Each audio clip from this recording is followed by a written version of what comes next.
नमस्कार, रात के 10 बज रहे हैं। एबीपी न्यूज पर सत्य वचन के साथ हाजिर हूं मैं रुमाना इसार खान। और आज सत्य वचन ये है कि कल शाम 6 बजे मोदी कैबिनेट का विस्तार होने जा रहा है। कोरोना की वजह से अटके मंत्रिमंडल के विस्तार का वक्त आखिरकार आ गया और साथ ही आ गए कई नाम जो मोदी कैबिनेट का चेहरा बनने की राह पर हैं।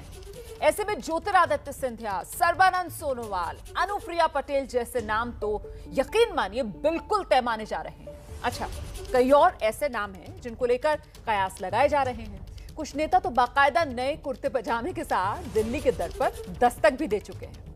लेकिन अब सवाल यह है कि क्या जो नाम चल रहे हैं वो सब मंत्री बना दिए जाएंगे, और सवाल यह भी किस राज्य से कितने मंत्री बन सकते हैं। अच्छा, अगले साल उत्तर प्रदेश में चुनाव होना है, तो क्या खास फोकस यूपी पर रहेगा, और ऐसे में यूपी को क्या मिलेगा? बिहार के गठबंधन में तनाव है तो बिहार को क्या मिलेगा? यूपी जैसे चुनावी राज्य और भी हैं, उनकी क्या हिस्सेदारी होगी? ये वो तमाम सवाल, इन्हीं सवालों का जवाब समेटे लेकर आए हैं सत्यवचन की खास रिपोर्ट।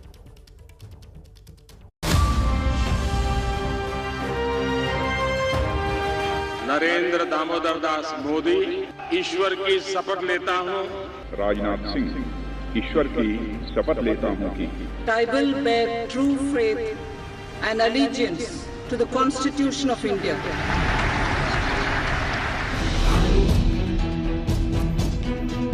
अभी 3 दिवस के दौरे को समाप्त करके मैं अभी तक पहुंचा। कोई खबर होगी तो मैं आप लोगों को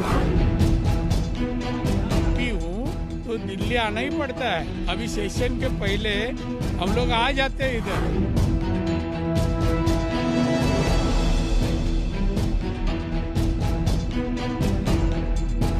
हमको नहीं लगता है कोई कि शामिल नहीं होंगे, ऐसी कोई बात है हमको किसी ने नहीं कहा।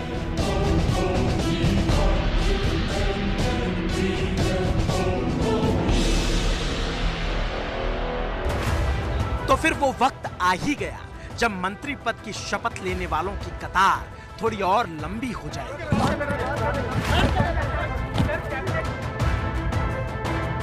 तो फिर वो वक्त आ ही गया जब कई नेताओं का महीनों भर का इंतजार खत्म होने के कगार पर।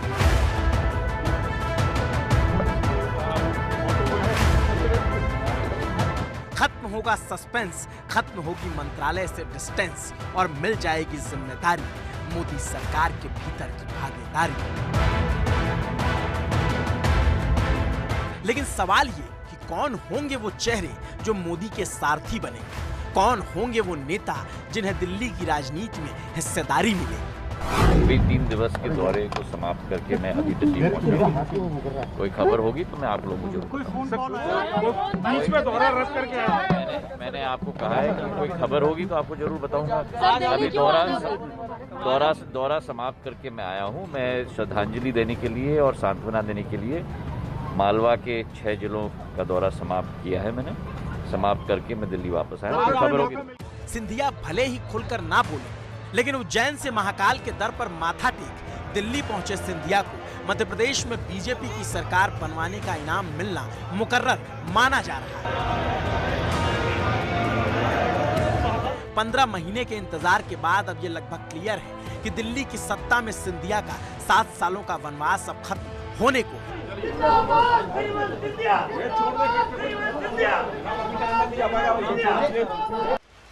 लेकिन उसके साथ सवाल यह है कि और मंत्री कौन होंगे? क्या असम के पूर्व सीएम सर्बानंद सोनोवाल फिर से मोदी सरकार में मंत्री बनेंगे?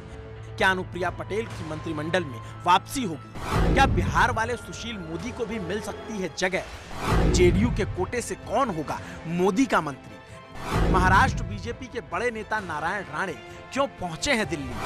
यूपी के 2 बड़े ब्राह्मण चेहरों का दिल्ली आने का मतलब क्या है? सवाल कई हैं, लेकिन खुलकर कोई बोल नहीं रहा। न्योता मिला है आपको मुंबई से दिल्ली? मैं एमपी हूँ तो दिल्ली आना ही पड़ता है। अभी सेशन के पहले हम लोग आ जाते हैं इधर। सर 15 दिन पहले। आज कोई विशेष कारण आने का? आज कोई विशेष कारण सर? विशेष देखिए, एक बात देखो, विशेष कुछ होगा तो जरूर बताएंगे। आपको कोई छुपा सकते हैं क्या? कुछ बात छुपा नहीं सकते। कुछ वक्त मुझे दो, मैं आपसे बात करूँ। महाराष्ट्र के बड़े बीजेपी नेता नारायण राणे ने जवाब जलेबी की तरह दिया और इससे पहले कि कोई और सवाल उनका रास्ता काट सके वो गाड़ी में सवार होकर निकल गए। मंडल का जो विस्तार हो रहा है उसमें आपका भी नाम है सर, जो ये साफ बताता है कि कोई भी संभावित मंत्री अपने पत्ते खोलने को तैयार नहीं है। शायद प्रधानमंत्री मोदी के 2019 में दिए संसद हॉल के उस भाषण का असर है जिसमें वो छपास और दिखास दोनों से बचने की सलाह दी गए थे। पार्टी के नेतृत्व करते 2 चीजों से बचने के लिए कहते थे। वो कहते थे 2 चीजों से बचना चाहिए, एक छपास और दूसरी दिखास। छपने का जो मोह होता है वो और टीवी पे दिखने का जो मोह होता है, इससे अगर बच के चलते हैं तो हम बहुत कुछ बचा सकते हैं। खुद को तो बचा सकते हैं, औरों को बचा सकते हैं। और इसलिए आज भी देखा होगा आपने, कई लोग आ गए होंगे, अच्छा बताइए कैसा लग रहा है, पहली बार जीत करके आए, कैसा लगता है, आपके सपने क्या है। फिर धीरे से पूछेगा आपके इलाके के लिए क्या कहना चाहेंगे। और फिर हमको भी लगा हाँ देश देखेगा। इस भ्रम में न रहे जी। वो शुरू में जो आपको मैग्नेटिक पावर से खींच रहा है और धीरे धीरे ऐसा नशा फैल जाता है, हम उसके शिकार हो जाते हैं। 25 मई 2019 को कही गई प्रधानमंत्री मोदी की ये बात सभी संभावित चेहरों ने गांठ बांधकर शायद रख ली है, लेकिन ये तो साफ है कि कल शाम 6 बजे मोदी मंत्रिमंडल का विस्तार होने जा रहा है। 2019 में प्रधानमंत्री मोदी समेत 58 मंत्रियों ने शपथ ली थी, जिसमें से 24 कैबिनेट मंत्री, 9 स्वतंत्र प्रभार राज्य मंत्री और 24 राज्य मंत्री बने थे, जिसमें से अभी तक मोदी कैबिनेट में 53 मंत्री ही बचे हैं।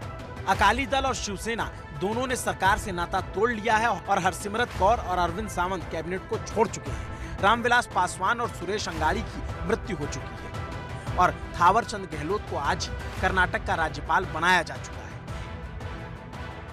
यानी साफ है कि मंत्रियों की जगह खाली हुई है और कुछ मंत्रियों के पास एक से ज्यादा प्रभार भी है। ऐसे में 20 से 22 नए मंत्रियों को हम शपथ लेते कल देख सकते हैं, लेकिन सवाल ये भी कि वो मंत्री किस राज्य और किस पार्टी के होंगे। आने वाले चुनाव को ध्यान में रखते हुए किस इलाके से मंत्री बनाए जाएंगे और मंत्रिमंडल में सहयोगियों को कितनी जगह मिल सकती है, क्योंकि इस बार एनडीए के सहयोगियों के भरोसे का सवाल भी है। शामिल होने को लेकर के क्या आपकी राय है? क्या अब आप उन्हीं से पूछ लीजिए।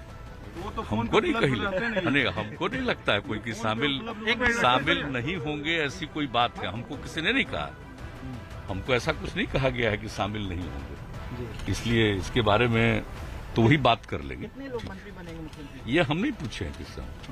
हमने कहा कि बिल्कुल अधिकृत ही, पहले ही अध्यक्ष पद देने के बाद ही अधिकृत कर दिया, इसलिए हमारी तरफ से इसमें कोई बात नहीं। अब पहले जो हुआ सो हुआ। अब आज के कंटेक्स्ट में इसके संबंध में कोई खास बात नहीं है। जो भी माननीय आदरणीय प्रधानमंत्री जी चाहेंगे उसी के हिसाब से जो भी होना होगा होगा। बिहार के सीएम नीतीश कुमार भले ही ये कह रहे हो कि मंत्री तय करना प्रधानमंत्री का विशेषाधिकार है, लेकिन ये तो तय है कि जेडीयू पहली बार मोदी मंत्रिमंडल में शामिल होने जा रही है। बिहार से अभी मोदी सरकार में 5 मंत्री हैं: रविशंकर प्रसाद, गिरिराज सिंह, अश्विनी चौबे, आरके सिंह, नित्यानंद राय। लेकिन अब जब जेडीयू के शामिल होने की खबर पक्की हो चुकी है, तब बिहार से मंत्रियों का कोटा और बढ़ना तय मानकर चलिए। बिहार से पहले ही 5 मंत्री सरकार में है। जेडीयू अपने कोटे से सरकार में 4 मंत्री चाहती है। बीजेपी नेता सुशील मोदी का नाम भी रेस में है। एलजेपी से पशुपति कुमार पारस का नाम भी चर्चा में है।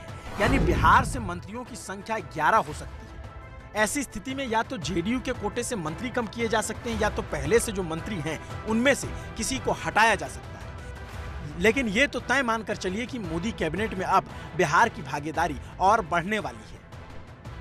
इस बार के केंद्रीय मंत्रिमंडल में क्या आपकी हिस्सेदारी होगी?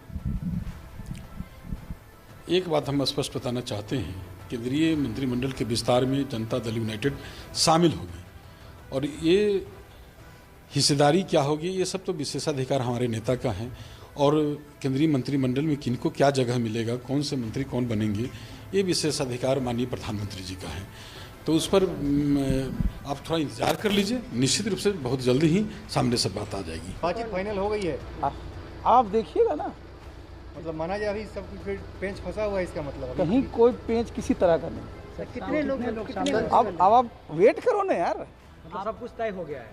अरे तो इसमें कोई डाउट है क्या? आप शामिल हो रहे हैं ये हम कैसे बता सकते हैं? ये कोई केमिस्ट्री नहीं है जहाँ फार्मूला होता है, समझे ना? ये कि आप जो हैं एक जब सरकार में होते हैं और सरकार में सम्मिलित होते हैं, एक सद्भावना होता है, एक समझ होती है, और हम लोगों को बड़ी अच्छी है। अपने मंत्री पद पर तो आरसीपी सिंह कुछ नहीं बोले, लेकिन अगर जेडीयू के कोटे से मंत्री बनते हैं तो पार्टी अध्यक्ष के नाते इनका भी नंबर लग सकता है। आरसीपी सिंह नीतीश कुमार की जाति के हैं, यानी कुर्मी हैं। साथ ही वो पार्टी के राष्ट्रीय अध्यक्ष हैं। नीतीश कुमार के बेहद करीबी माने जाते हैं और उनका नाम सुर्खियों में है। लेकिन उनको मंत्री बनाए जाने से दिक्कत हो सकती है ये कि नीतीश पर जातिवाद का आरोप लग सकता है। साथ ही पार्टी का सामाजिक संतुलन बिगड़ने का डर बना रहेगा। एक नाम ललन सिंह का है, जिन्हें नीतीश कुमार का बेहद करीबी माना जाता है। ललन सिंह भूमिहार जाति से हैं, जिनके जरिए नीतीश भूमिहार वोट को अपनी तरफ जोड़ना चाहते हैं। तीसरा नाम संतोष कुशवाहा का है, जो दूसरी बार सांसद बने हैं और नीतीश कुमार के लौकुश वाले समीकरण में फिट बैठते हैं। लौकुश यानी कुर्मी और कोयरी, संतोष कुशवाहा कोयरी जाति से आते हैं। चौथा नाम रामनाथ ठाकुर का है, जो बिहार के पूर्व मुख्यमंत्री और मशहूर समाजवादी नेता कर्पूरी ठाकुर के बेटे हैं। वो लालू राबड़ी से लेकर नीतीश सरकार में मंत्री रह चुके हैं। पांचवा नाम जहानाबाद से सांसद चंद्रेश्वर प्रसाद चंद्रवंशी का है, जो खुद को जरासंध का वंशज छत्री बताते हैं। लेकिन रात होने तक खबर ये रही कि जेडीयू को एक कैबिनेट मंत्री और एक राज्य मंत्री की जिम्मेदारी मिल सकती है, और गठबंधन में तो एलजेपी भी है, तो मंत्री बनाने की चर्चा वहां से भी है। रामविलास पासवान के जाने के बाद उसकी सीट खाली हुई है। खबर आई कि रामविलास पासवान के भाई पशुपति पारस मंत्री बन सकते हैं, लेकिन चाचा के मंत्री बनने की राह में भतीजे चिराग ने रोड़े अटका दिए। प्रधानमंत्री मोदी को चिट्ठी लिखकर कह दिया, उनको तो हम पार्टी से निकाल चुके हैं। मैं दिल से चाहता हूं कि उनकी महत्वाकांक्षा पूरी हो, पर इसमें बस एक टेक्निकल मैं जानकारी आप लोगों के समक्ष जरूर रख दूं कि लोक जनशक्ति पार्टी, क्योंकि मैं कुछ मीडिया के चैनल पर मैं देख रहा हूं कि लोक जनशक्ति पार्टी के सांसद के तौर पर या लोक जनशक्ति पार्टी के कोटे से उन्हें मंत्री बनाया जाएगा। ये संभव नहीं है, क्योंकि उन्हें लोक जनशक्ति पार्टी की राष्ट्रीय कार्यकारिणी पहले ही उन्हें पार्टी से निष्कासित कर चुकी है।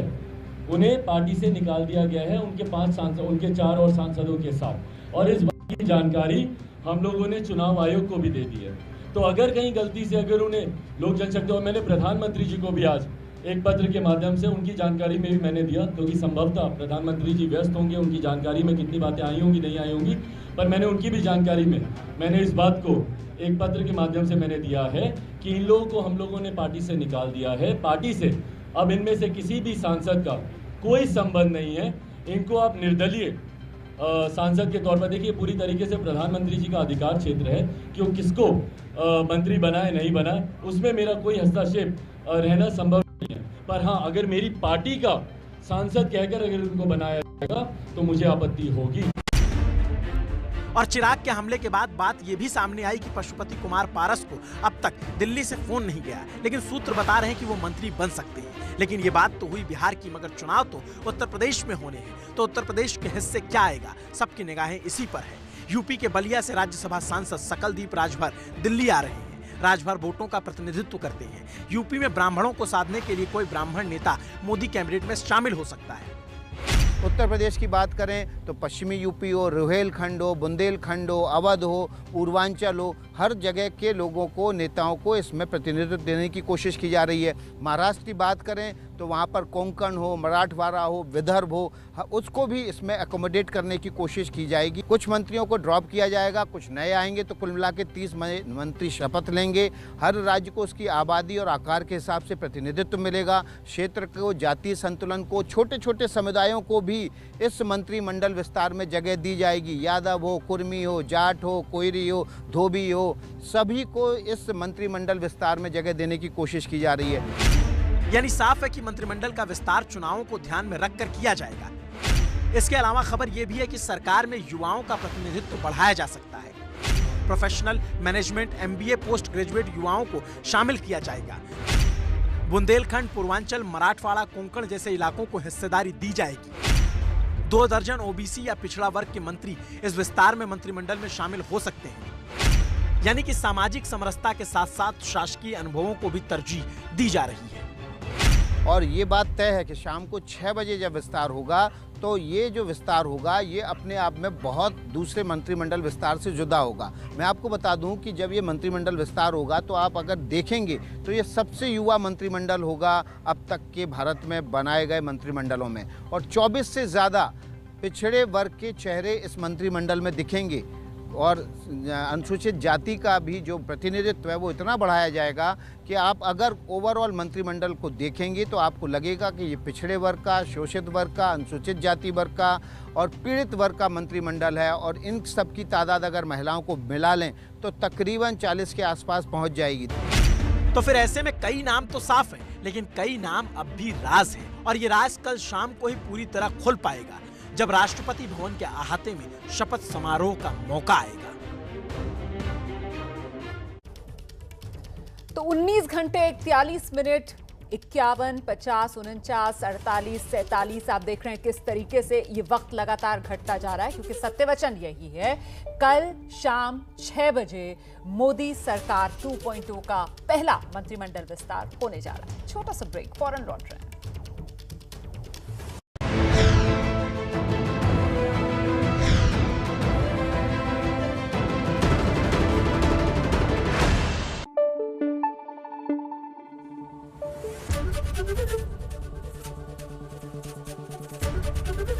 एबीपी न्यूज आपको रखे आगे।